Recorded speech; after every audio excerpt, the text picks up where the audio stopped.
ઘણાને હું કહું છું કે ઘરેથી સુખડી કે શ્રીફળ લઈને જાય ને તો ક્યાંય ઉભા ના રહેતા, સીધા તમારા ગામડે તમારી માં ના પાય જજો. રસ્તામાં ઉભા ના રહેતા, પાણી ના પીતા, અને ખોડિયાલ, મેલડી કે જોગણી કે કાળકા કે ચાવણ માનું આખા રસ્તે નામ લેતા લેતા લેતા લેતા લેતા જજો.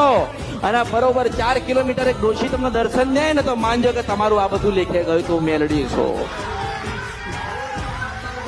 પણ આ શાલાઓ ઘરેથી નિવેદ બનાવી જાય, રસ્તામાં મુતરવા ઉભા રહે અને મુતરવાળા હાથ થઈને મારા માતા નિવેદ ચડાવે. એમને થાય ખરી એમનું સારું, એમને ના થાય ના થાય ના થાય ના થાય. મેં કીધું છે કે આ કુઓસન પડી જાઓ અને તમે પડી જાઓ અંદર ના જીરી લઉં તો મારું નામ મેલડી નહીં. તમારામાં વિશ્વાસ અને તમારામાં શ્રદ્ધા, તમારામાં ભાવ હોવી જોઈએ. અરે મેં તમને કીધું તો કે ઘરેથી સુખડી બનાવીને તમારી ચાવણ માતાની લઈને જજો, તમારી માં રાહ જોવો છે. અને સાચા ભાવ રાખજો દીવા આગળ. અને હજારો લાખો કરોડો ગુના કર્યા છે માં તારા